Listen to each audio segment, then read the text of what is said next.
Hello book lovers, welcome to Kitab nest. किताबों, कहानियों और साहित्य से संबंधित सभी चीजों के लिए आपका कोजी कॉर्नर किताब नेस्ट। और मैं इस साहित्यिक जर्नी में आपके साथ शामिल होने के लिए रोमांचित हूँ। यहाँ किताब नेस्ट में हम किताबों के जादू और पढ़ने की खुशी का जश्न मनाते हैं। चाहे आप पुस्तक प्रेमी हो, किताबी कीड़ा हो या सिर्फ एक अच्छी कहानी की सराहना करने वाले हो, आप सही जगह पर आए हैं।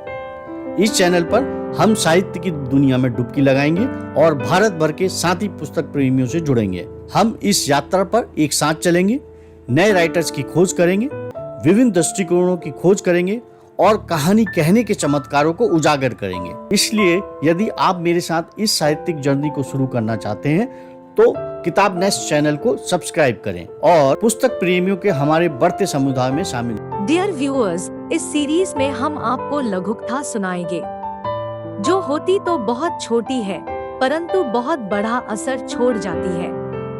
एक निश्चय, एक अमल, एक लघुकथा। एक लड़के ने एक दिन बहुत धनी आदमी को देखा। उस धनी आदमी का ठाट बाट देखकर लड़के के दिमाग में आया कि वाह, जिंदगी हो तो ऐसी। और फिर उसने सोच लिया कि अब उसे भी धनवान बनना है। उसने कई दिनों तक इसके बारे में सोचा और फिर एक काम भी शुरू कर दिया।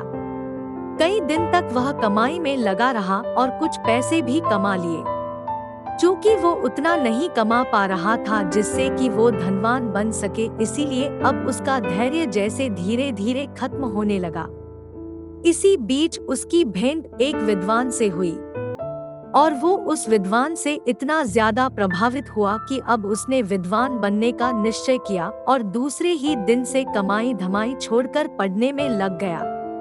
अब जैसे कि वो समझ चुका था कि पैसा वैसा सब मोहमाया है, ज्ञान अर्जित करना सबसे बड़ी बात है। ज्ञान के आगे तो पैसा भी फेल है।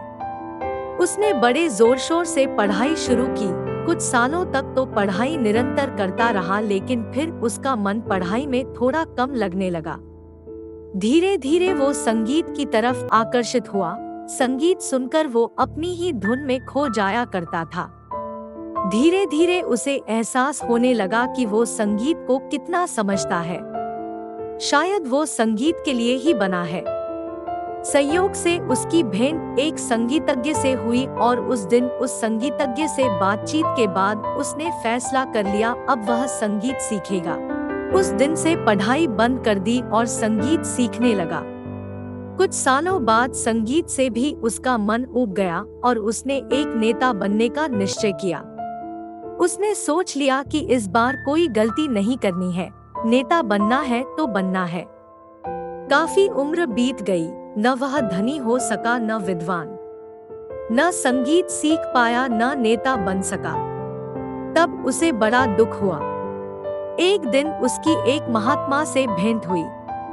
उसने अपने दुख का कारण बताया। महात्मा मुस्कुरा कर बोले, बेटा, दुनिया बड़ी चिकनी है। जहाँ जाओगे कोई न कोई आकर्षण दिखाई देगा। तुम उसके पीछे भागोगे, फिर से तुम्हें कुछ और आकर्षित करेगा। अगर जिंदगी में वाकई कुछ करना है तो एक निश्चय कर लो और फिर जीते जी उसी पर अमल करते रहो तो तुम्हारी उन्नति अवश्य हो जाएगी। बार बार रुचि बदलते रहने से कभी भी उन्नति न कर पाओगे। युवक को समझ आ गया था।